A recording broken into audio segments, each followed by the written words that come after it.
സായിറാം. നമ്മുടെ ഭഗവാന്റെ ചാനലായ സായി മധുരാമൃതം ഈ വിഷുവിൽ നാം പുനരാരംഭിക്കുന്നു. ആത്മനിലയം, നമ്മുടെ ഉള്ളിൽ തന്നെ എന്നും വസിക്കുന്ന ഭഗവാന് നമ്മൾ പരിശുദ്ധ സ്നേഹം കൊണ്ട് പുഷ്പാഞ്ജലി അർപ്പിക്കുന്നു. സ്വാമിയുടെ സെൻറ്റിനറി വർഷമായ ഈ വർഷം നമ്മൾ ക്രോധി വർഷത്തിൽ നിന്നും വിശ്വവസുവിലേക്ക് കടക്കുന്നു. വിശ്വവസു ആ പേരുപോലെ തന്നെ ലോകത്തിൻ്റെ എല്ലാ ജനങ്ങൾക്കും ആയുരാരോഗ്യം, ഐശ്വര്യം, ധനധാന്യ സമൃദ്ധി, ഭഗവാന്റെ പൂർണ്ണ അനുഗ്രഹം അമൃത് പോലെ ചൊരിയട്ടെ എന്ന് പ്രാർത്ഥിച്ചുകൊള്ളുന്നു. സ്നേഹത്തിൻ്റെയും സേവയുടെയും പ്രതീകമായ ഓമനാമ, ലവ് ഓൾ സെർവ് ഓൾ എന്ന ആശയം തൻ്റെ ജീവിതത്തിലൂടെ ജീവിച്ചു കാണിച്ച് ആ വെളിച്ചത്തിലേക്ക് നമ്മെ നയിക്കുന്ന ഓമനാമ നമ്മളോട് സംസാരിക്കുന്നു. ഓം ശ്രീ സായിരാം. എല്ലാവർക്കും എൻ്റെ വിഷു ആശംസകൾ. മേടൻ രാശിയിൽ സൂര്യൻ പ്രവേശിക്കുന്ന ആ പുണ്യ നിമിഷമാണ് വിഷുവായി നമ്മൾ ആഘോഷിക്കുന്നത്. അന്ന് രാത്രിയും പകലും തുല്യമായിരിക്കും. വർഷത്തിൽ 2 പ്രാവശ്യമാണ് ഈ രാത്രിയും പകലും തുല്യമായി വരുന്നത്. ഒന്ന് തുലാമാസം, അതുപോലെ മേടമാസം 1-ാം തീയതി. ഈ സുദിനത്തില് ഭഗവാന്റെ സെന്ററിനറി ഇയറായി നമ്മൾ ആഘോഷിക്കുന്ന, ഭഗവാന്റെ ജന്മം കൊണ്ട് 100-ാം വർഷം ധന്യമാകുന്ന ഈ ശുഭ അവസരത്തിൽ ഭഗവാനിൽ സമർപ്പിക്കാനായി, ഭഗവാന് വേണ്ടി സമർപ്പണത്തിനായി ഭക്തജനങ്ങൾ ഒരു സമർപ്പണമായി ഉണ്ടാക്കിയതാണ് മധുരാമൃതം, ഭഗവാന്റെ സായി മധുരാമൃതം എന്ന് പറയുന്ന ഈ ചാനൽ. അതിന് പുതുജീവൻ ഭഗവാൻ ഏകി ഉത്തരോത്തരം അത് വികസിച്ച് ഭക്തജനങ്ങൾക്ക് ഹൃദയത്തിന് ശാന്തിയും ജീവിതത്തിൽ ഐശ്വര്യവും പകരുന്ന, ആശ്വാസം കൊടുക്കുന്ന ഒരു ചാനലായി മാറാൻ സർവേശ്വര അടിയങ്ങളെ അവിടെ നിന്ന് അനുഗ്രഹിക്കണമേ എന്ന പ്രാർത്ഥനയും ഈ സമയം ഭഗവത് പാദങ്ങളിൽ സമർപ്പിക്കുന്നു. മധുരാമൃതം ആയിരിക്കട്ടെ ഇത് എല്ലാ ഭക്തജനങ്ങൾക്ക്. മധുരവും അമൃതവും ഹൃദയത്തിൽ നിറയ്ക്കുന്ന ഒരു ചാനലായി ഇത് വളരാൻ ഭഗവത് കാരുണ്യം എപ്പോഴും സദാ സർവദാ ഞങ്ങളിൽ ഉണ്ടാകണമേ. എന്താണ് ഭഗവാൻ ഈ ജന്മം കൊണ്ട്, ശരീരം സ്വീകരിച്ചുകൊണ്ട് ഉദ്ദേശിച്ചതെന്ന് ഈ സമൂഹത്തെ അറിയിക്കാൻ നമുക്ക് ശക്തിയും പ്രാപ്തിയും തരണേ. ഭഗവത്ഗീതയിലെ ഭഗവാൻ പറഞ്ഞു, യഥാ യഥാ ഹി ധർമ്മസ്യ ഗ്ലാനിർഭവതി ഭാരത അഭ്യുത്ഥാനം അധർമ്മസ്യ തദാത്മാനം സൃജാമ്യഹം. എപ്പോഴൊക്കെയാണോ ധർമ്മത്തിന് ഗ്ലാനിയും, അതായത് അധർമ്മം കൊടികുത്തി വാഴുന്നത്, അപ്പോൾ ധർമ്മരക്ഷണാർത്ഥം ഞാൻ ഈ ഭൂമിയിൽ അവതരിക്കും. നമുക്ക് ഇന്നത്തെ സാഹചര്യങ്ങൾ അറിയാം. ഭാരതത്തിൻ്റെയും ലോകത്തിൻ്റെയും പ്രത്യേകിച്ച് കേരളത്തിലെയും അവസ്ഥകൾ നമുക്കറിയാം.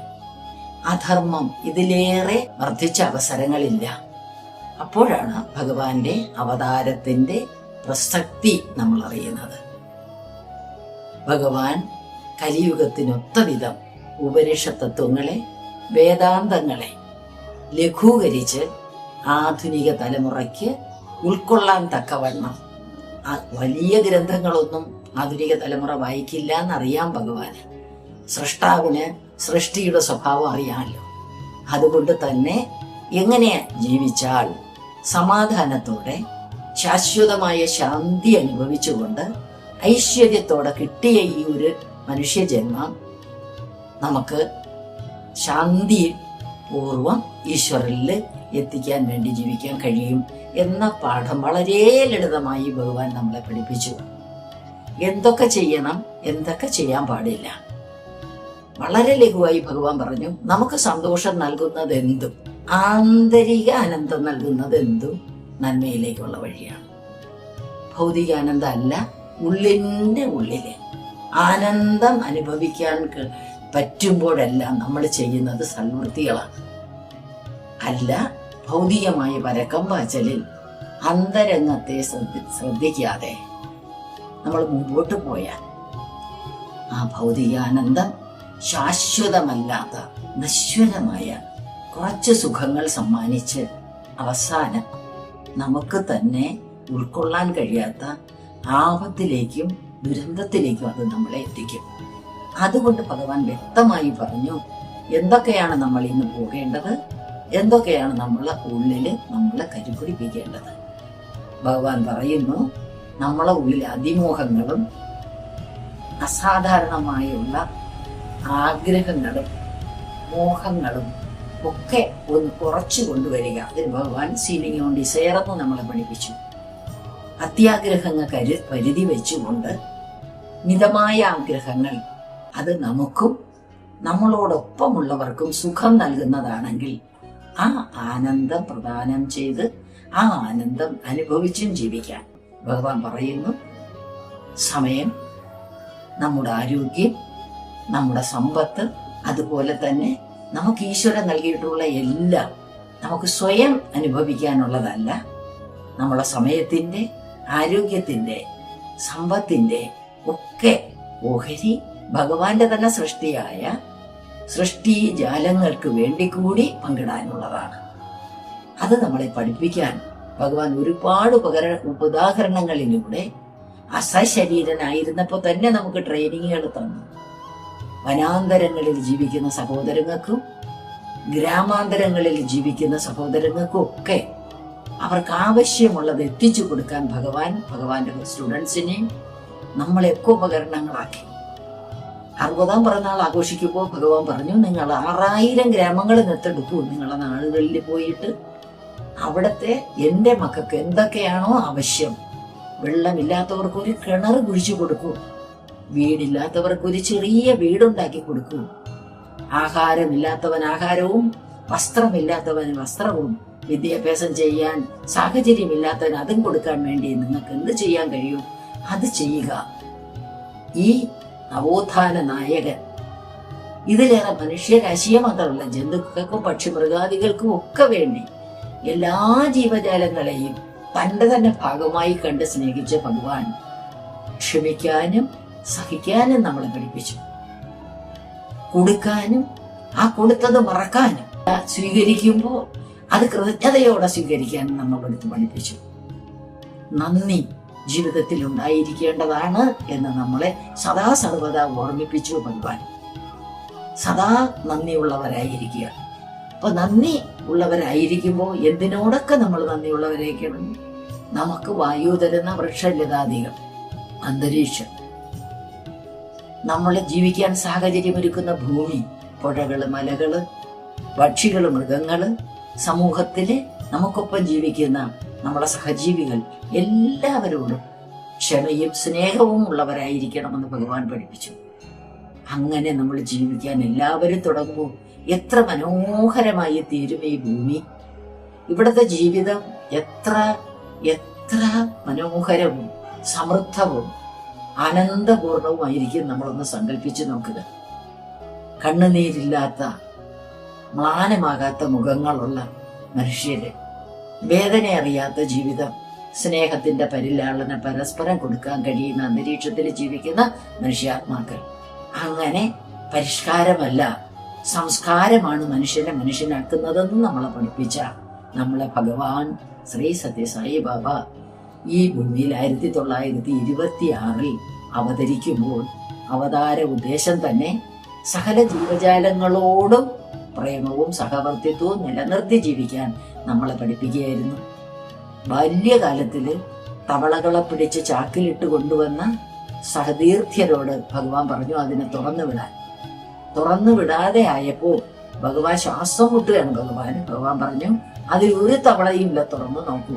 കുഞ്ഞായിരുന്ന ബാലസായി കാണിച്ച അത്ഭുതമാണ്. അവര് ചാക്ക് തുറന്നു, അതിനകത്ത് ചിറകടിച്ച് പറന്നു പോകുന്ന പ്രാവിൻകുട്ടികളെയാണ് അവര് കണ്ടത്. തവളയെ അന്ന് പ്രാവാക്കി പറത്തിവിട്ടവൻ, സമാധാനത്തിന്റെ ദൂതം പ്രാവാക്കി പറത്തിവിട്ട ഭഗവാൻ എല്ലാ നെഗറ്റീവ്സിനെയും പോസിറ്റീവാക്കാൻ നമ്മളെ പഠിപ്പിച്ചുകൊണ്ടേയിരുന്നു. ഭഗവാന്റെ സാന്നിധ്യത്തില് ഒരു വിദ്യാഭ്യാസപരമായി അങ്ങേറ്റം നിൽക്കുന്നവരും വളരെ പ്രാകൃതരായി ജീവിച്ച ഗ്രാമവാസികളും ഉണ്ടായിരുന്നു. അതിനൊരു ഉദാഹരണം പറഞ്ഞാൽ, ഒരിക്കല് ഭഗവത് സാന്നിധ്യത്തിൽ നമുക്കറിയാം, ഏറ്റവും വലിയ ശാസ്ത്രജ്ഞൻ ഭഗവന്തം തുടങ്ങി വിദ്യാഭ്യാസ വിചക്ഷണന്മാരും വൈസ് ചാൻസലർമാരും കോളേജ് പ്രിൻസിപ്പൾമാരും ഡോക്ടേഴ്സും എഞ്ചിനീയേഴ്സും ബുദ്ധിജീവികളും ഒക്കെ ഒരു വശത്ത് കൈകൂപ്പി തൊഴുത് നിശബ്ദരായിരിക്കുമ്പോൾ മറുവശത്ത് ഗ്രാമീണര്, നിരക്ഷര കുഷികളായ ഗ്രാമീണരും ഭഗവാന്റെ സേവയ്ക്കായി എത്തിയിരുന്നു. ഒരിക്കല് ഭഗവാൻ സന്നിധിയില് ഹോസ്പിറ്റലിന്റെ നിർമ്മാണ സമയത്താണ്, നമ്മുടെ ജനറൽ ഹോസ്പിറ്റൽ നിർമ്മിക്കുന്ന സമയത്ത് കുന്നിടിച്ച് നിരത്താനായി തെലുങ്കാനയിൽ നിന്ന് ഒരു കൂട്ടം ഭക്തരെത്തിയിരുന്നു. അവര് ഒരു കൃത്രിമത്വവും ഇല്ലാത്ത വെറും നാട്ടുംപുറത്തുകാരായിരുന്നു. ഒച്ചയിൽ സംസാരിക്കും, ബഹളമുണ്ടാക്കി സംസാരിക്കും. അവർക്ക് ഫോർമാലിറ്റീസ് ഒന്നും അറിഞ്ഞൂടാ. ഭഗവത് സന്നിധിയിൽ ഇങ്ങനെ ഉറക്കെ സംസാരിക്കാൻ പാടില്ലെന്നും ഭഗവാൻ അവരിൽ നിന്ന് വ്യത്യസ്തനായി ആദരിക്കപ്പെടേണ്ട ഒരാളാണെന്നോ ഒന്നും അവർക്കറിയില്ല. അവർക്കൊന്നേ അറിയാവൂ, ഭഗവാൻ അവരുടേതാണ്, അവർ ഭഗവാന്റേതുമാണ്. ഭഗവത് സന്നിധിയിൽ അവർ ഒച്ച വയ്ക്കുകയും ബഹളമുണ്ടാക്കുകയും ഭഗവാൻ മുറുക്കുന്ന ചെല്ലപ്പെട്ടിയിൽ നിന്ന് തന്നെ വെറ്റിലയും പാക്കും ഒക്കെ എടുക്കുകയും ചെയ്തപ്പോൾ മിണ്ടാൻ പോലും കഴിയാതെ സ്തംഭിച്ച് നിന്നു പോവുകയായിരുന്നു കസ്തൂരി. നിവൃത്തിയില്ലാതെ ഇവരെ എങ്ങനെ ഒന്ന് നിയന്ത്രിക്കാം? ഭഗവത് സന്നിധിയിൽ ഇവരാരും സംസാരിക്കില്ല, അത് ഭഗവാൻ ഇഷ്ടമാവില്ല എന്ന് വിചാരിച്ച് അവരിങ്ങനെ ശ്വാസം പിടിച്ച് നിൽക്കുകയാണ്. ഇവര് ഭയങ്കര ബഹളം. എന്നിട്ട് ഇവര് കൊണ്ടുവന്ന കുറെ പഴങ്ങളെടുത്ത് ഭഗവാന്റെ മുമ്പ് കൊണ്ടുവയ്ക്കണു. ഭഗവാന്റെ കൂടെ പിടികൂടി ഓരോരുത്തർ ഭഗവാൻ കൊടുക്കുന്ന പിടിച്ചു വാങ്ങിച്ച് ഭക്ഷിക്കുന്നു. ഇങ്ങനെ ബഹള കോലാഹലം. ഇത് അവർക്ക് പരിചയമുള്ള അന്തരീക്ഷം അല്ല. കസ്തൂരി സ്വാമിയെ സംബന്ധിച്ചിടത്തോളം ഭഗവാന്റെ ഏറ്റവും എഡ്യൂക്കേറ്റഡ് ആയ ആർഡന്റ് ഡിവോട്ടീസിനെ സംബന്ധിച്ചിടത്തോളം ഇങ്ങനെ ബഹളമൊക്കെ വയ്ക്കുമ്പോൾ ഇവരെ അതൃപ്തരായി വിഷമിച്ച് എങ്ങനെയാണ് ഇവരെ നിയന്ത്രിക്കേണ്ടത്? ഭഗവാൻ ഇവരെ നിയന്ത്രിക്കുന്നില്ല, ഒന്നും പറയുന്നില്ല എന്ന് വിചാരിച്ച് വിഷമിച്ചിരിക്കുകയാണ്. ഇവർ കൊണ്ടുവന്നിട്ടുള്ള മധുരപലഹാരങ്ങളൊക്കെ സ്വാമിക്ക് കൊടുക്കുന്നു. സ്വാമി ആനന്ദത്തോടെ അത് സ്വീകരിക്കുന്നു, സ്വാമി അത് ഭക്ഷിക്കുന്നു. അവർക്കൊപ്പം അതുപോലെ പഴങ്ങളെല്ലാം അവർ കൊണ്ടുവരുന്നതും ഭഗവാൻ ഭക്ഷിക്കുന്നു, എല്ലാവർക്കും വിതരണം ചെയ്യുന്നു. തീരെ നിവൃത്തിയില്ലാതായി ഇവർ ആകെ വിഷമിച്ച് ഇവരെന്നാണ് ഇവിടുന്ന് പോണത് എന്ന് വിചാരിച്ചിരിക്കുകയാണ്. ഇവരെ ജോലി കുന്നിടിച്ച് താഴ്ത്തുക, വലിയ മരങ്ങളും വൃക്ഷങ്ങളും ഒക്കെ വെട്ടി നിരപ്പാക്കുക, മരം കോതുക, തടി മുറിക്കുക, ഭൂമി ഇടിച്ച് നിരപ്പാക്കുക, ഇതൊക്കെ കഠിന ജോലികൾ ചെയ്യണം. കൂടുതൽ സമയം ഭഗവാൻ ഇവർക്കൊപ്പമാണ്. ഇടയ്ക്കിടയ്ക്ക് ഭഗവാൻ ഇവർക്ക് കുടിക്കാനുള്ള വെള്ളം കൊണ്ടുവരാൻ പറയും, ഫ്രൂട്ട്സ് ഒക്കെ കൊടുക്കും. ഇങ്ങനെ കഴിഞ്ഞ് അവരേതായാലും തിരിച്ചു പോകുന്ന ഒരു ദിവസം എത്തി. അപ്പോഴാണ് കസ്തൂരി സ്വാമി അറിയുന്നത് ഭഗവാനും അവരോടൊപ്പം പോവുകയാണ്. ആകെ കസ്തൂരി സ്വാമി വിഷമിച്ചു. സാധാരണ പോകുന്നതിന് മുമ്പ് കസ്തൂരി സ്വാമിയെ വിളിക്കും, കൂടെ വരാനുള്ള ഏർപ്പാട് ചെയ്യും. ഇത് പോകാനുള്ള സമയമായി വണ്ടിയും വാഹനവും വന്നിട്ടും കസ്തൂരി സ്വാമിയെ വിളിച്ചില്ല. ഇവരെ കൂടെ സ്വാമി പോകുന്നതിൽ ഏറ്റവും അസ്വസ്ഥനുമാണ് കസ്തൂരി സ്വാമി. അപ്പോ മുകളിൽ നിന്നൊരു വോളണ്ടിയർ വന്ന് കസ്തൂരി സ്വാമിയോട് പറഞ്ഞു, കസ്തൂരി സാറിനെ സ്വാമി വിളിക്കുന്നു. സ്റ്റെപ്പ് കയറിയത് എങ്ങനെയെന്ന് അറിയില്ല. സ്വാമിയുടെ മുറിയിലെത്തി. സ്വാമി പറഞ്ഞു, ഇപ്രാവശ്യം നീ എന്റെ കൂടെ വരണ്ട, എന്റെ കൂടെ ഒരു ആളിനെ സെലക്ട് ചെയ്ത് നിർത്തി ഇദ്ദേഹം വരും. കാരണം ഇദ്ദേഹം ആ നിഷ്കളങ്കരായ ഭക്തരുടെ സ്നേഹപ്രകടനങ്ങളെ, അവരുടെ വ്യവഹാരങ്ങളെയൊക്കെ ആനന്ദത്തോടെ കൗതുകത്തോടെ നിഷ്കളങ്കരായ ഭക്തരുടെ മറയ്ക്കാത്ത സ്നേഹപ്രകടനമായി കണ്ടു. നീ വലിയ വിദ്യാഭ്യാസ വിചക്ഷണൻ. നീ അവരെ കണ്ടത് സംസ്കാരം ഇല്ലാത്ത, പെരുമാറാൻ അറിയാത്ത, സ്വാമിയുടെ സാന്നിധ്യത്തിൽ ഒച്ചയും ഉണ്ടാക്കുന്ന വെറും ഒരു തരംതാണ മനുഷ്യരെ പോലെ കണ്ടു. അതുകൊണ്ട് അവർക്കൊപ്പം നീ വരണ്ട, ഞാൻ അവരുടെ കൂടെ അവരെ നാട്ടിലേക്ക് പോന്നു. എന്റെ കൂടെ ശേഷഗിരി റാവു വരും എന്നാണ് പറഞ്ഞത്. കസ്തൂരി സ്വാമി സ്തംഭിച്ചു പോയി, വിഷമിച്ചു പോയി. നോക്കൂ, ഭഗവാൻ ഓരോ സംഭവങ്ങളെയും കാണുകയും വിലയിരുത്തുകയും ചെയ്യുന്നത് എങ്ങനെയാണെന്ന് നമ്മൾ തീർച്ചയായിട്ടും മനസ്സിലാക്കണം. ഭഗവാന് വേണ്ടത് ബാഹ്യപ്രകടനം അല്ല, ഹൃദയ വികാരങ്ങൾ. അതെത്ര കണ്ട് പരിശുദ്ധമാണ്, അതെത്ര കണ്ട് ദോഷമറ്റതാണ്, അതെത്ര കണ്ട് നിസ്വാർത്ഥമാണ്, അതെത്ര കണ്ട് പരിപാവനമാണ്. അതാണ് ഭഗവാൻ നോക്കുന്നത്. ഹൃദയവാസിയാണ് ഈശ്വരൻ. ഹൃദയത്തിലെ ഓരോ വികാരങ്ങളെയും ഭഗവാൻ തിരിച്ചറിയുന്നു. അതാണ് നമ്മൾ മനസ്സിലാക്കേണ്ടത്. ഹൃദയശുദ്ധിയോടെ, ഭക്തിയോടെ, ശുദ്ധിയും ഭക്തിയോടെ നമ്മൾ ആ ഈശ്വരന്റെ നാമം ജപിക്കുകയാണെങ്കിൽ, ആ ഹൃദയത്തിലെ ശുദ്ധിയും ഭക്തിയും ഉണ്ടെങ്കിൽ ആ നാമം നമുക്ക് പ്രവർത്തിക്കാനുള്ള ശക്തി തന്നിരിക്കും. അപ്പോൾ നമുക്ക് വേണ്ടത് ഹൃദയശുദ്ധിയാണ്. ഹൃദയശുദ്ധി എന്ന് പറയുമ്പോൾ നമുക്കറിയാം, നമ്മളെ ഹൃദയത്തിൽ പച്ച മനുഷ്യരാണ്. പലപ്പോഴും ദേഷ്യം, ക്രോധം, വിരോധം, അതുപോലെ തന്നെ അസൂയ, വെറുപ്പ്, ലോഭം ഇതെല്ലാം ഉണ്ടാകാറുണ്ട്. ഇതെല്ലാം പതിയെ പതിയെ മാറി ആ സ്ഥാനത്ത് നമുക്കുണ്ടാകേണ്ടത് പരമമായ പ്രേമം, എല്ലാം ഉൾക്കൊള്ളാനുള്ള കഴിവ് ആ പരമമായ പ്രേമം ഹൃദയത്തിൽ ഉണ്ടാകുമ്പോൾ ഉണ്ടായിക്കോളും. പ്രേമം പ്രകാശമാണ്. ഒരിക്കലും പ്രകാശത്തിന്റെ സാന്നിധ്യത്തിൽ ഇരുട്ടിന് നിലനിൽക്കാനാവില്ല. മറ്റെല്ലാ ദുഷ്വിചാരങ്ങളും ദുഷ്ടപ്രവണതകളും എല്ലാം ഈ പ്രേമഭാവം ഹൃദയത്തിൽ വളരുന്നതോടെ പുഷ്ടി പ്രാപിക്കുക, പുറത്തു പോവുകയും സൽവിചാരങ്ങൾ പുഷ്ടി പ്രാപിക്കുകയും ചെയ്യും. സൽവിചാരങ്ങൾ എന്ന് പറയുമ്പോൾ പ്രേമത്തോടനുബന്ധിച്ച് വരുന്നത് സത്യബോധം, ധാർമ്മിക ജീവിതത്തിനുള്ള പ്രേരണ, ഹൃദയശാന്തിയോടെ പെരുമാറാനുള്ള അവസ്ഥ, എല്ലാവരെയും സമന്മാരായി കാണാനും എല്ലാ സൃഷ്ടികളിലും ആ സൃഷ്ടാവിനെ കാണാനുമുള്ള ഭാവം, സൃഷ്ടികളിലെല്ലാം സൃഷ്ടാവിനെ കാണുക എന്ന് പറയുന്ന സമചിത്തത ഉണ്ടാകുന്നതോടെ ഭക്തൻ എത്തേണ്ട ആധ്യാത്മിക പരമോന്നത തലത്തിലെത്തും എന്നാണ് പറയുന്നത്.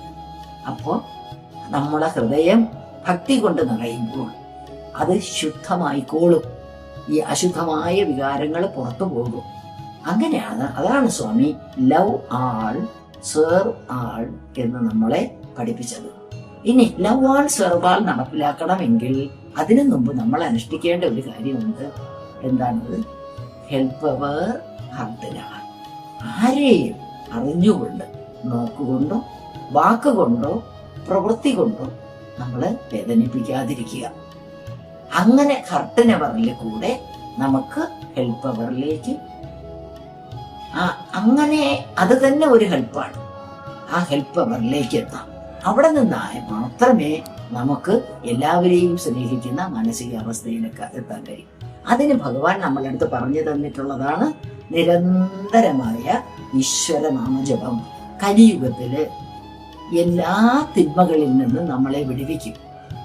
ഏതെങ്കിലും ഒരു ഈശ്വരനാമം, ഭഗവാൻ പറഞ്ഞില്ല എന്റെ നാമം, ഈശ്വരനാമം. കാരണം സകല നാമങ്ങളും ആ ഈശ്വരൻ്റെതാണ്. ഏതെങ്കിലും ഒരു ഈശ്വരനാമം നിരന്തരം നിരന്തരം നിരന്തരം ജപിക്കുക വഴി നമുക്ക് ഈ മഹനീയ അവസ്ഥയിൽ എത്താൻ കഴിയും. അതിനൊരു ഉദാഹരണം, ഒരിക്കൽ ഇന്ത്യ പാകിസ്ഥാൻ ക്രിക്കറ്റ് മത്സരം നടക്കുന്ന സമയത്ത്, പണ്ടൊക്കെ ഇന്ത്യയും പാകിസ്ഥാനും ക്രിക്കറ്റ് മത്സരം നടക്കുമ്പോൾ ഏറ്റവും ടെൻഷൻ കണ്ടുകൊണ്ടിരിക്കണവർക്കാണ്. ഇന്ത്യയുടെ ശത്രു ആരെന്ന് ചോദിച്ചാൽ ക്രിക്കറ്റ് പ്രേമികൾക്ക് പാകിസ്ഥാനോട് ഇന്ത്യ തോറ്റ പിന്നെ അവർക്കത് മരണത്തിന് തുല്യമാണ്. അപ്പോൾ സ്വാമിയുടെ സ്റ്റുഡൻസ് ഒരിക്കൽ ഭഗവാനോട് ചോദിച്ചു, ഭഗവാനെ, ഇന്ന് ഇന്ത്യയും പാകിസ്ഥാനും തമ്മിലുള്ള ക്രിക്കറ്റ് മത്സരമാണ്, ആര് ജയിക്കും? ഒരു സ്റ്റുഡന്റ് ചോദിക്കാൻ വയ്യ, പക്ഷെ അവന്റെ വികാരം അടക്കാൻ വയ്യാതെ ഭഗവാൻ ദർശനം കഴിഞ്ഞ് ഇങ്ങനെ വരുമ്പോൾ, ഇന്ന് ഇന്ത്യയും പാകിസ്ഥാനും തമ്മിലുള്ള ക്രിക്കറ്റ് മത്സരമാണ് ഭഗവാനെ, ആര് ജയിക്കും? ഇന്ത്യ ജയിക്കുമോ എന്നല്ല ചോദിച്ചത്. ഭഗവാൻ ഒന്നും പറഞ്ഞില്ല, ഒന്ന് ചിരിച്ചു. കുറച്ച് കഴിഞ്ഞ് അവന്റെ അടുത്ത് വന്നിട്ട് ഭഗവാൻ പറഞ്ഞു, പാകിസ്ഥാനിലെ ക്യാപ്റ്റൻ ഇൻസമാമുൽ ഹക്ക് ആണ് അന്ന് പേര്. ആ ടീമും നിരന്തരം ഈശ്വര പ്രാർത്ഥനയിലാണ്. ഇന്ത്യയോട് അവർക്ക് ജയിക്കണം. അവര് നിരന്തരമായി ആ ടീം ഈശ്വര പ്രാർത്ഥന നടത്തുന്നു. ഇന്ത്യൻ ടീം ചുയിങ്കം ചവച്ച് നടക്കുന്നു. അത്രേ പറഞ്ഞുള്ളൂ ഭഗവാൻ. അന്ന് വൈകിട്ട്, അന്ന് 20-20 അല്ല, 50 ഓവറിൽ കളിക്കുന്ന സമയമാണ്. അവർ അറിഞ്ഞു ഇന്ത്യൻ ടീം തോറ്റു, പാകിസ്ഥാൻ ടീം ജയിച്ചു. ഭഗവാനെ സംബന്ധിച്ചിടത്തോളം പാകിസ്ഥാൻകാർ ഭഗവാന്റെ ശത്രുവല്ല. പാകിസ്ഥാൻകാരെയും സൃഷ്ടിച്ചത്, പാകിസ്ഥാൻ രാജ്യം എന്നത് അവരുടെ ഉള്ളിലിരുന്ന് അവർ ഈശ്വരനെ വിളിക്കുമ്പോൾ, അള്ളാഹു എന്ന് വിളിക്കുമ്പോൾ വിളി കേൾക്കുന്ന സർവേശ്വരനായ സായിയാണ്. സർവ ചരാചരങ്ങളിൽ നിറഞ്ഞിരിക്കുന്ന ആ ശക്തിയാണ്. മുരുകാന്ന് വിളിക്കുമ്പോഴും വിളി കേൾക്കുന്ന സായിയാണ്. പല രൂപത്തിൽ, പല ഭാവത്തിൽ, പല ഭാഷയിൽ, പല ദേശത്ത്, പല ധർമ്മത്തിൽ, ഏത് നാമത്തിൽ ഈശ്വരനെ വിളിച്ചാലും ആ സർവേശ്വരൻ അത് കേൾക്കുന്നു, ആ പ്രതികരിക്കുന്നു. ഭഗവാന് വേണ്ടത് ആ ഭക്തിയോടെ ഉള്ള പ്രാർത്ഥന, ഹൃദയശുദ്ധിയോടെ ഉള്ള ജപം. അതിന് ഭഗവാൻ ഉത്തരം വേണം. അതിനൊരു കൊച്ചു ഉദാഹരണം എൻ്റെ ജീവിതത്തിൽ ഈയിടെ നടന്നത് കൂടി ഞാൻ പറയാം. ഇവിടെ നമുക്ക് പ്രയാഗ്രാജിൽ കുംഭമേള നടക്കുന്നു എന്ന് അറിഞ്ഞത് മുതൽ ഉള്ളിൻ്റെ ഉള്ളിൽ അതിയായ ഒരാഗ്രഹം ഉണ്ടായിരുന്നു, കുംഭമേളയ്ക്കൊന്ന് പോകണം. മക്കളെ പോലെ കരുതുന്ന 1-2 പേരെടുത്ത് ഞാൻ പറഞ്ഞു, നിങ്ങൾക്ക് ആർക്കെങ്കിലും പരിചയമുള്ളവർ കുംഭമേളയ്ക്ക് പോകണുണ്ടോ? അറിഞ്ഞാലൊന്ന് പറയണേ. വലിയ കൂട്ടത്തിൽ പോകാൻ പറ്റില്ല, കാരണം എൻ്റെ ഭർത്താവിന് 85-86 വയസ്സായി, 10-75 വയസ്സ് എനിക്കുമായി. ഒരു വലിയ കൂട്ടത്തിൽ പോയാൽ പിടി വിട്ടുപോകും. കുംഭമേളയ്ക്ക് ദിവസം 10 കോടി ആളുകളൊക്കെ വരുന്നെന്നും കേട്ടിട്ടുണ്ട്. എന്തുകൊണ്ടോ ഉള്ളിൻ്റെ ഉള്ളിൽ അതിയായ ഒരു ആഗ്രഹം എന്ന് അതിനെ പറഞ്ഞോളൂ, ഒരു ഫോഴ്സ് പോലെ കുംഭമേളയ്ക്ക് പോകണം എന്ന് തോന്നി. പക്ഷെ വെളിയിൽ പറഞ്ഞാൽ മക്കൾ പോലും അത് അനുവദിക്കില്ല. ഈ സാഹചര്യത്തിൽ ഒരു ദിവസം ഞാൻ ഭഗവാനോട് പറഞ്ഞു, ഭഗവാനെ, എന്താണ് ഇങ്ങനെ ഒരാഗ്രഹം ഉള്ളിൻ്റെ ഉള്ളിൽ നിന്ന് വരാനെന്ന് എനിക്ക് അറിഞ്ഞുകൂടാ. എനിക്ക് ആഗ്രഹമുണ്ട് ഈ കുംഭമേളയ്ക്ക് പോകണം, ഒരു വഴിയും കാണുന്നില്ല. ഇപ്പൊ വേണ്ടപ്പെട്ടവരുടെയൊക്കെ ചോദിച്ചപ്പോൾ, അമ്മ ട്രെയിനിൽ ടിക്കറ്റ് ഇല്ല, എല്ലാം ഫുള്ളാണ്. ശിവരാത്രി വരെ ഒരു ട്രെയിനിലും ഒഴിവില്ല. പക്ഷെ എൻ്റെ ഉള്ളിൽ ഈ ആഗ്രഹമുണ്ട്. ഞാൻ ഒരു ദിവസം ഭഗവാന്റെ അടുത്ത് പറഞ്ഞു, ഭഗവാനെ, എന്നെ ഈ പ്രാവശ്യം അവിടെ കൊണ്ടുപോകൂലേ? ഞാൻ ഇതുവരെ കുംഭമേളയ്ക്ക് പോയിട്ടില്ല, ആഗ്രഹിച്ചിട്ടില്ല, ഇങ്ങനെ ഒരു ആഗ്രഹം എൻ്റെ ഉള്ളിൽ വന്നിട്ടുമില്ല. ഇത് കഴിഞ്ഞ് പ്രാർത്ഥനയൊക്കെ കഴിഞ്ഞ് ഒരു 10:30 മണിയാകുമ്പോൾ എനിക്കൊരു ഫോൺ വരികയാണ്. പത്തനംതിട്ടയെന്നാണ് ഒരു പെൺകുട്ടി എന്നെ വിളിച്ചിട്ടുള്ള, അമ്മ കുംഭമേളയ്ക്ക് പോണില്ലേ, പോണോന്ന് ആഗ്രഹമുണ്ടാ? അപ്പൊ ഈ കുട്ടി ജീവിതത്തിൽ ആദ്യമായി എന്നെ ഈ കുട്ടി വിളിക്കുന്നത് ഫെബ്രുവരി. അപ്പോ ഈ കുട്ടി ജീവിതത്തിൽ ആദ്യമായി ഡിസംബർ 20 നെയ്യാറ്റിൻകര ഈ വീട്ടിൽ വന്നിട്ടുണ്ട്. അത് അവർക്കൊരു പ്രത്യേക ആവശ്യമുണ്ടായിരുന്നു. ആ ആവശ്യത്തിന് വന്നേ തീരൂ അവർക്ക് തിരുവനന്തപുരത്ത്. അപ്പൊ അവർക്ക് തിരുവനന്തപുരത്ത് ആരെയും പരിചയമില്ല. യൂട്യൂബിൽ എനിക്ക് തോന്നണം ഈ മധുരാമൃത ധാരയെ കൂടെ ഏതോ ഇതിൽ കൂടെ എൻ്റെ വീഡിയോ കണ്ടിട്ടുണ്ട്. അങ്ങനെ നമ്പർ തട്ടിപ്പിടിച്ച് വിളിച്ചതാണ്. വിളിച്ചിട്ട്, അമ്മ ഒരു 5 ദിവസം അമ്മയുടെ അടുത്ത് താമസിക്കണമെന്ന് ആഗ്രഹമുണ്ട്, ഞങ്ങളൊന്ന് വന്നോട്ടെ, ഞങ്ങളൊരു 4-5 പേര് കാണും, അമ്മയ്ക്ക് ബുദ്ധിമുട്ടുണ്ടോ? എനിക്ക് ഒരു പരിചയവും ഇല്ല. അപ്പൊ ഞാൻ പറഞ്ഞ, ഈ കുട്ടി എന്നെ വിളിക്കുന്ന കുട്ടിക്ക് ഹയർ സെക്കൻഡറിക്ക് പഠിക്കുന്ന ഒരു മോളും 7 പഠിക്കുന്ന ഒരു മോനും ഉണ്ട്. വരുന്നത് ആ കുട്ടിയുടെ മകനും മകളും ആ കുട്ടിയും അവതിൻ്റെ അച്ഛനും അമ്മയും കൂടെയാണെന്ന് പറഞ്ഞു. അങ്ങനെ വളരെയേറെ ഒരു പ്രതിസന്ധി കാലഘട്ടത്തിലായിരുന്നു അവര്. ഞാൻ വരാൻ പറഞ്ഞു.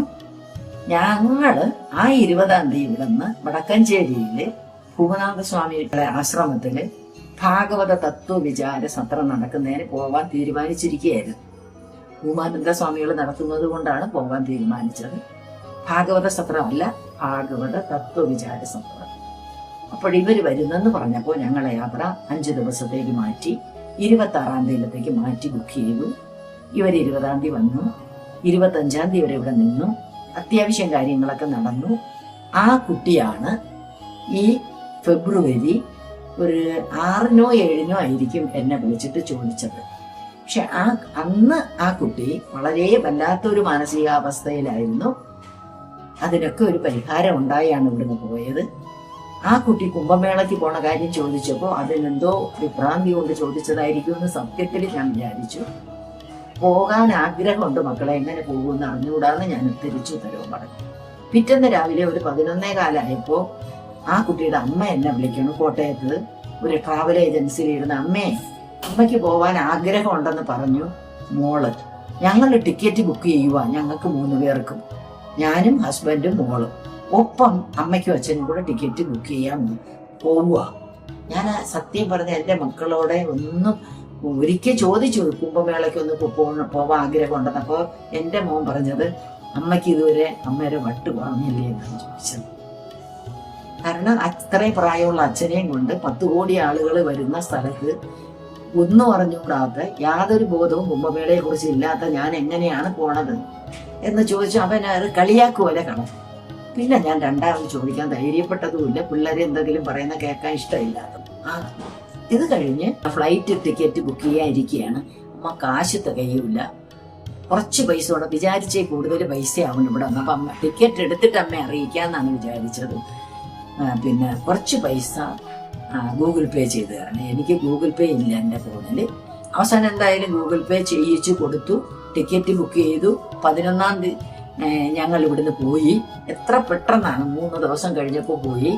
പിന്നെ തിരിച്ചു വന്നത് 19-ാം തീയതി. ആ ഹൃദയത്തിലെ ആഗ്രഹം സാധിച്ചു തന്ന ഭഗവാൻ ഹൃദയേശ്വരനല്ലെങ്കിൽ ആരാണ്? തിരിച്ച് ഇവിടെ വരുന്നത് വരെ 3 ദിവസം കാശിയിൽ ഞങ്ങൾ പോയ ദിവസം 12 കോടി ജനങ്ങളാണ് കാശിയിലുള്ളത്. കാരണം കുംഭമേളയ്ക്ക് എത്തുന്ന എല്ലാവരും കാശി വിശ്വനാഥനെയും കണ്ട് ഗംഗയിൽ സ്നാനം നടത്തിയാണ് തിരിച്ചു പോകുന്നത്. കാശി റെയിൽവേ സ്റ്റേഷനും ബസ് സ്റ്റാൻഡിൽ നിന്നും ഒരു 8 കിലോമീറ്റർ ഇപ്പുറത്ത് വരെ ഞങ്ങൾ കാറ് പോയോളൂ. അവിടെ നിർത്തി. എന്നിട്ട് ഊടുവഴിയിൽ കൂടെ കാറിലെ ഡ്രൈവർ ലഖ്നൗ വരെയാണ് എയർപോർട്ട്. അവിടെ നിന്ന് ഞങ്ങൾ ഇടയ്ക്കൊരു ഹോൾഡർ ഉണ്ടായിരുന്നു. അത് കഴിഞ്ഞ് പ്രയാഗ്രാജ് വഴി ഞങ്ങൾ കാശിയിലെത്തി. 3 ദിവസം കാശി. അവിടെയും ഞങ്ങൾ താമസിച്ച ഹോട്ടലിലെ ഉടമ ഒരാളെ ഏർപ്പാട് ചെയ്ത്, ജീവിതത്തിൽ ഒരിക്കലും ഞങ്ങൾ ഇവരെ ആരെയും കണ്ടിട്ടില്ല, കാശി വിശ്വനാഥനെ നീണ്ട ക്യൂവിൽ നിൽക്കാതെ 13-14 കിലോമീറ്റർ ക്യൂവിൽ നിന്നിട്ട് കാണാതെ തിരിച്ചു പോണതാണ് അവിടെ സാധാരണ സംഭവിക്കാറുള്ളത്. ഏതായാലും ആ തെക്കേ ഗോപുര നട വഴി ഞങ്ങൾ ഏകദേശം ഒരു 100 മീറ്റർ മാത്രം സഞ്ചരിച്ച് അകത്ത് കയറത്തക്കവണ്ണം ഒരു പോലീസ് ഉദ്യോഗസ്ഥൻ ഞങ്ങളെ കൊണ്ടുപോയി അകത്ത് കയറ്റിവിട്ട് കാണിച്ചു. വിശ്വനാഥനെയും കണ്ടു. ഇതൊക്കെ ജീവിതത്തിൽ അനുഭവിക്കുമ്പോൾ ആ ഭഗവാനോട് ഒന്ന് ചോദിച്ചതേ ഉള്ളൂ. ഒരു പൂ ചോദിച്ചപ്പോൾ ഒരു പൂന്തോട്ടം മൊത്തം തന്നതുപോലെ ആ ഈശ്വരന്റെ കരുണയ്ക്ക് മുമ്പിൽ എന്താണ് പറയേണ്ടത്? എനിക്കൊന്നേ പറയാനുള്ളൂ. എന്താണോ നമ്മൾ സത്യസന്ധമായി ആർക്കും ഉപദ്രവം വരാതെ എല്ലാവർക്കും നന്മ ആഗ്രഹിച്ചുകൊണ്ട് ആ പരമേശ്വരനോട് ചോദിക്കുന്നത്, അത് ഈശ്വരൻ അതിൻ്റെ 10 ഇരട്ടിയായിട്ട് തരും. അത് യാതൊരു സംശയമില്ലാത്ത കാര്യം. അവിടെ നിന്ന് ഞങ്ങൾ പ്രയാഗ്രാജിലേക്ക് വന്നു. 3 ദിവസം അവിടെ ജൂന അഖാഡയിൽ താമസിക്കാൻ. ഒരു അഖാഡ തന്നെ ഞങ്ങൾക്ക് 5 പേർക്കായിട്ട്, 3 പേര് അവര്, 2 പേര് ഞങ്ങള്. അവിടെ ഞങ്ങളെ 24 കിലോമീറ്റർ ഇപ്പുറത്ത് വാഹനങ്ങൾ നിർത്തിയിട്ടിടത്തുനിന്ന് വേറൊരു വാഹനത്തിൽ കയറ്റി ഏകദേശം ഒരു 8 കിലോമീറ്റർ ഇപ്പുറം വരെ എത്തിച്ചു. അവിടെ നിന്ന് അഖാഡയിലെ തന്നെ വണ്ടി, അഖാഡയിലേക്ക് കയറണമെങ്കിൽ അവിടുത്തെ വാഹനങ്ങളല്ലാതെ പുറത്തെ വാഹനങ്ങൾ അനുവദനീയമല്ല. ഒന്നും അറിഞ്ഞൂടാത്ത, ഉള്ളത് പറഞ്ഞാൽ അവിടെ 8ഉം പൊട്ടും അറിഞ്ഞുകൂടാത്ത, തിരിയാത്ത ആളുകളെ പോലത്തെ ഞങ്ങളെ ഈശ്വരൻ കൈപിടിച്ച് അവിടെ കൊണ്ടുപോയി. 3 ദിവസം സകല സുഖ സൗകര്യങ്ങളോടെ അവിടെ താമസിപ്പിച്ചു. കാണാൻ ആഗ്രഹിച്ച വ്യക്തിത്വങ്ങളെ എല്ലാം അവിടെ കാണാനിടയാക്കി. വൈകിട്ടാകുമ്പോൾ അഖാഡയുടെ വണ്ടിയിൽ ആ സ്ഥലങ്ങൾ മുഴുവൻ, ഗംഗയ്ക്ക് കുറുകെയുള്ള 32 പാലങ്ങളുണ്ട്, എല്ലാം ഞങ്ങളെ കൊണ്ട് കാണിക്കാൻ തക്കവണ്ണം അവിടെ ഇത് ഒരുക്കി വെച്ച ഭഗവാൻ ആരാണ്? സായീശ്വരനോട് എൻ്റെ പൂജാമുറിയിലിരുന്ന് സംസാരിക്കുമ്പോൾ ഭഗവാനെ ഉള്ളിൻ്റെ ഉള്ളിൽ എന്തുകൊണ്ട് ഇങ്ങനെ ഒരു മോഹമെന്ന് അറിഞ്ഞുകൂടാ, ഇത് നടക്കുമോ എന്തോ, അത് ഞാൻ അലട്ടും പോലെ അവിടെ പോണം. ഗുരു പരമ്പരകളെ കാണണം, അവരെ പാദം സ്പർശിച്ച മണ്ണുകളിൽ ഒന്ന് തൊടണം. അവിടെ നിന്നും അരൂപിയായി അവരിലൂടെ എല്ലാം അവിടെ നടന്നു നിൽക്കുകയാണെന്നറിയാം. ഗുരുപരമ്പരകളെല്ലാം എത്തുമെന്നറിയാം. ആ പുണ്യ സങ്കേതത്തിൽ ഒന്ന് എത്താൻ ഭഗവാനെ അനുഗ്രഹിക്കൂലേ എന്ന് ചോദിച്ച പ്രാർത്ഥനയ്ക്ക് ഉത്തരം തന്നത് ഭഗവാൻ എങ്ങനെയാണെങ്കിൽ, നമ്മൾ ഓരോരുത്തരെയും എങ്ങനെയാണ് ഭഗവാൻ നോക്കുന്നത്, എങ്ങനെയാണ് ഭഗവാൻ കൊണ്ട് നടക്കുന്നതെന്ന് അറിയുക. ഇതറിയുമ്പോൾ നമ്മളെ ഉത്തരവാദിത്വം കൂടെയാണ്. വെറുതെ നമ്മുടെ ആഗ്രഹങ്ങൾ ഭഗവാൻ സാധിച്ചു തരുമ്പോൾ ഭഗവാന്റെ ഹിതത്തിനനുസരിച്ച് ജീവിക്കുക എന്നുള്ള ഉത്തരവാദിത്വം നമുക്കുണ്ട്. എന്താണ് ഭഗവാന്റെ ഹിതം? ഭഗവാന് ആൺ പെൺ വ്യത്യാസമില്ലാതെ, പണ്ഡിതനും പാമരനും എന്ന് വ്യത്യാസമില്ലാതെ, നല്ലവനും ചീത്തയും എന്ന് വ്യത്യാസമില്ല, എല്ലാം ഭഗവാന്റെ മക്കളാണ്. ഏറ്റവും മോശപ്പെട്ടവനും അവനും ഈ മോചനത്തിന്റെ ക്യൂവിന്റെ ലാസ്റ്റില് ഒരിക്കൽ അവ മുമ്പിലെത്തും. ചിലപ്പോൾ അത് എത്രയോ ജന്മങ്ങൾക്ക് ശേഷമായിരിക്കും. നമ്മൾ ഓരോരുത്തരും എത്രയോ ജന്മങ്ങൾക്ക് ശേഷമാണ് ഒരുവിധമെങ്കിലും റിഫൈൻഡ് എന്ന് നമ്മൾ വിചാരിക്കുന്ന ഈ അവസ്ഥയിലെത്തിയത്. ഒരു മഹാവതാരത്തിന്റെ കാലത്ത് ജീവിച്ചിരിക്കാൻ പറ്റിയത്, ആ വാക്കുകൾ കേൾക്കാൻ പറ്റിയത്, ആ പുണ്യഭൂമിയിൽ കാലുകുത്താൻ പറ്റിയത്, ആ നമുക്ക് എല്ലാവർക്കും വലിയൊരു ഉത്തരവാദിത്വമുണ്ട്. സ്വയം ജീവിച്ച് ഉണ്ടും ഉറങ്ങിയും സുഖിച്ചും ജീവിച്ച് തീർക്കാനല്ല. ഈ മനോഹരമായ മനുഷ്യജന്മം നമുക്ക് ഈശ്വരൻ തന്നത് അത് ഭഗവാൻ എങ്ങനെ ജീവിച്ചു കാണിച്ചു തന്നു. അതുപോലെ മനുഷ്യരാശിക്ക് മാത്രമല്ല, ഈ ഭൂമിയിലെ സമസ്ത ജീവജാലങ്ങൾക്കും സുഖവും ക്ഷേമവും ഐശ്വര്യവും കൊടുക്കത്തക്കവണ്ണമുള്ള മാനസിക ഘടന ഉണ്ടാക്കി എല്ലാവരെയും സ്നേഹിച്ച് എല്ലാവരെയും സേവിക്കാനുള്ളൊരു മനസ്സോടെ ദിവ്യമായി കിട്ടിയ ഈ മനുഷ്യജന്മം പുണ്യമായി ജീവിച്ചു തീർക്കാൻ ആണ് നമുക്ക് ഈ ജന്മം തന്നിരിക്കുന്നത്. കരയാനും വേദനിക്കാനും പരിഭവം പറയാനും പഴിചാരാനും അല്ല, ആനന്ദിക്കാനും സന്തോഷിക്കാനും ഈശ്വരൻ മനോഹരമായി സൃഷ്ടിച്ചിരിക്കും ഈ ഭൂമിയിലെ എല്ലാ വിഭവങ്ങളെയും കാണാനും ആസ്വദിക്കാനും ഉപയോഗിക്കാനും ഒക്കെ വേണ്ടിയാണ് നമ്മളെ ഇവിടെ വിട്ടിരിക്കുന്നത്. നമ്മളെന്ന് പറയുന്നത് നമ്മൾ മാത്രമല്ല, ഈ ഭൂലോകത്തിന്റെ അവകാശികളായ എല്ലാ ഭഗവാന്റെ സൃഷ്ടികളെയും ഉൾക്കൊണ്ടുകൊണ്ട് ഭഗവാൻ ആഗ്രഹിച്ച തലത്തിൽ ഈ ജന്മം ജീവിക്കുവാൻ നമ്മളെ അനുഗ്രഹിക്കണേ ഭഗവാനെ.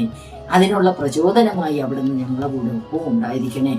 അകത്തും പുറത്തും നിറഞ്ഞ പരമമായ ശക്തിയെ അകത്തും അവിടത്തെ കാണാൻ, പുറത്ത് കാണുന്ന എല്ലാത്തിലും അവിടത്തെ കാണാൻ, സർവചരാചരങ്ങളിൽ നിന്നും വിളങ്ങുന്ന ഭഗവാനെ,